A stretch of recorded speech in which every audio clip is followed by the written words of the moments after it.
warahmatullahi wabarakatuh. Perkenalkan, nama saya Mary Handayani dengan NPM 20110707072 dari kelas C Program Studi Pendidikan Islam Anak Usia Dini.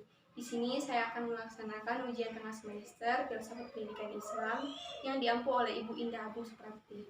Baiklah, di sini saya akan menjelaskan mengenai pengertian filsafat pendidikan Islam dan juga peran serta ruang lingkup filsafat pendidikan Islam. Filsafat pendidikan Islam adalah ilmu filsafat yang bersendikan filsafat pendidikan Islam itu sendiri yang diterapkan dalam usaha pemikiran dan pemecahan masalah pendidikan Islam. Dengan kita mempelajari filsafat pendidikan Islam, berarti kita memasuki wilayah pendidikan yang logis, sistematis, dan juga menyeluruh tentang pendidikan yang dilatar belakangi oleh agama Islam. Peran serta ruang lingkup filsafat pendidikan Islam. Filsafat pendidikan Islam memiliki peran sebagai alternatif pemecahan masalah berbagai problema yang dihadapi oleh pendidikan Islam itu sendiri, dengan kita memberi pengarahan terhadap perkembangan filsafat pendidikan Islam. Lalu, ruang lingkup filsafat pendidikan Islam. Filsafat pendidikan Islam memiliki aspek-aspek yang meliputi aspek tujuan pendidikan, aspek metode, aspek materi, aspek lingkup pendidikan, aspek peserta didik, dan juga aspek kurikulum. Lalu bagaimana hubungan antara filsafat, manusia, dan juga pendidikan? Filsafat merupakan proses berpikir yang dilakukan secara rasional, kritis, radikal, sistematis, universal, dan juga bebas.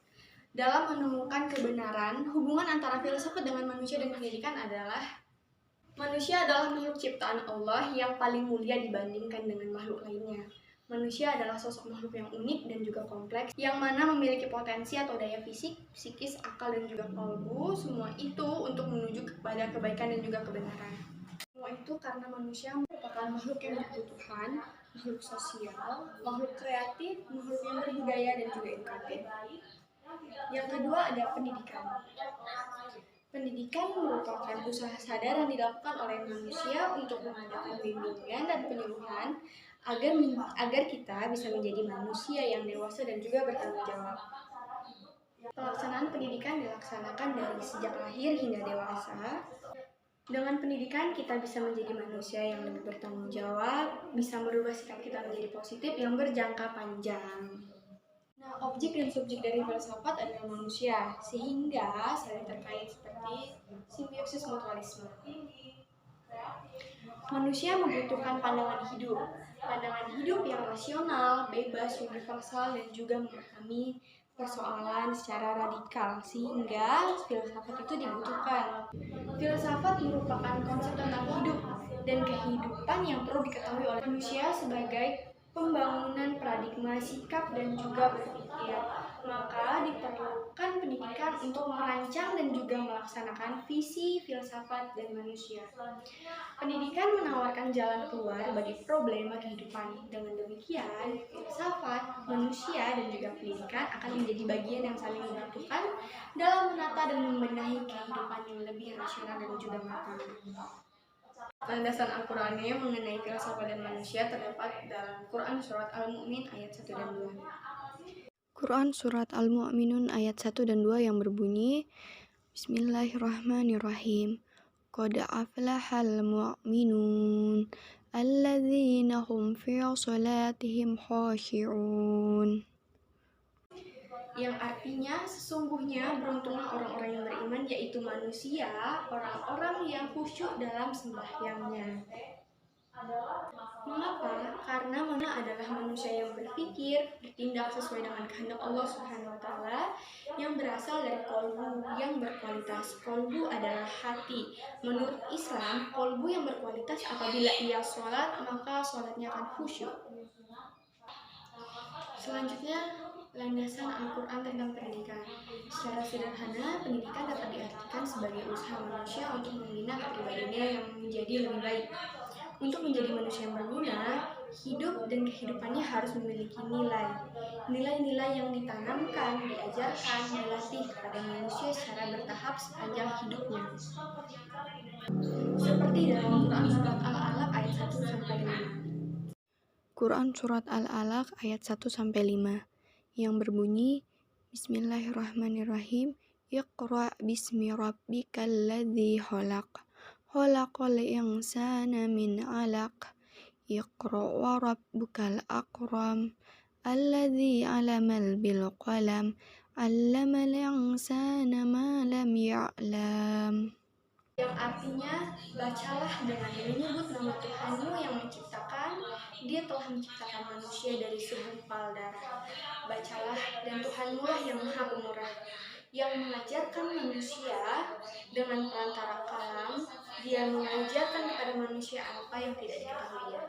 Selanjutnya mengenai kurikulum. Kurikulum adalah sejumlah mata pelajaran yang disampaikan, disiapkan berdasarkan rancangan yang sistematis dan juga koordinatif dalam rangka mencapai tujuan pendidikan. Terdapat 3 contoh kurikulum. Yang pertama ada KBK, KTSP, dan juga K13. KBK adalah kurikulum berbasis kompetensi, yaitu seperangkat rencana dan juga pengaturan tentang kompetensi dan juga hasil belajar yang harus dicapai oleh siswa, penilaian, kegiatan belajar mengajar, dan juga memberdaya sumber daya pendidikan dalam mengembangkan sekolah. Yang kedua ada KTSP. KTSP merupakan penyempurna dari KBK. KTSP adalah kurikulum operasional yang disusun, dikembangkan, dan juga dilaksanakan oleh setiap satuan pendidikan dengan memperhatikan standar kompetensi, yaitu kompetensi dasar yang dikembangkan melalui Badan Standar Nasional Pendidikan atau BSNP. Selanjutnya ada K13, yaitu kurikulum 2013. Kurikulum 2013 adalah upaya penyederhanaan dan juga tematik integratif. Kurikulum 2013 disiapkan untuk mencetak generasi masa depan yang siap dalam menghadapi masa depan. Karena kurikulum 2013 ini disusun untuk mengantisipasi perkembangan masa depan. Tujuan dari kurikulum 2004 atau KBK. Tujuan utama dari kurikulum berbasis kompetensi adalah memandirikan atau memberdayakan sekolah peserta didik yang sesuai dengan kondisi lingkungan. Kurikulum berbasis kompetensi ini dapat diterapkan pada setiap jenis dan jenjang pendidikan di berbagai ranah pendidikan. Selanjutnya adalah tujuan dari KTSP. Secara umum, tujuan dari KTSP diterapkan untuk memandirikan dan juga memberdayakan satuan pendidikan melalui pemberian kewenangan atau otonomi kepada lembaga pendidikan. KTSP memberikan kesempatan kepada sekolah untuk berpartisipasi aktif dalam mengembangkan kurikulum. Tujuan pendidikan dasar adalah meletakkan dasar kecerdasan, pengetahuan, kepribadian, akhlak yang mulia, serta keterampilan untuk hidup mandiri, juga untuk mengikuti pendidikan yang lebih lanjut. Yang terakhir adalah tujuan dari kurikulum 2013. Yang pertama, meningkatkan mutu pendidikan dengan menyeimbangkan hard skill dan juga soft skill. Yang kedua, membentuk dan meningkatkan sumber daya manusia yang produktif, kreatif, inovatif, yaitu untuk modal pembangunan bangsa dan juga negara Indonesia. Yang ketiga, untuk meringankan tenaga pendidik dalam menyampaikan materi dan juga menyiapkan administrasi mengajar. Yang keempat, meningkatkan peran serta pemerintah pusat dan juga daerah serta warga masyarakat secara seimbang. Yang terakhir, meningkatkan persaingan yang sehat antar satuan pendidikan tentang kualitas pendidikan yang akan dicapai. Terakhir, mengenai komponen-komponen kurikulum. Yang pertama dari komponen KBK. Yang pertama yaitu komponen konstruktivisme, yang kedua ada komponen menemukan, yang ketiga ada komponen bertanya, lalu komponen masyarakat belajar, yang kelima komponen permodelan, yang keenam komponen refleksi, yang terakhir komponen penilaian yang sebenarnya. Kedua ada komponen dari KTSP, yaitu struktur muatan KTSP mencakup mata pelajaran, mencakup muatan lokal, kegiatan pengembangan diri, pengaturan beban belajar, kenaikan kelas, penjurusan dan juga kelulusan, lalu pendidikan kecakapan hidup, yang terakhir pendidikan berbasis keunggulan lokal. Yang terakhir komponen-komponen dari kurikulum 2013. Yang pertama ada tujuan, materi, strategi pembelajaran, organisasi kurikulum, evaluasi. Komponen tersebut memiliki keterkaitan yang erat dan tidak dapat dipisahkan. Sekian penjelasan dari saya mengenai ujian tengah semester materi dari filsafat pendidikan Islam. Saya mohon maaf apabila terdapat kesalahan. Saya akhiri, wabillahi taufiq wal hidayah. Wassalamualaikum warahmatullahi wabarakatuh.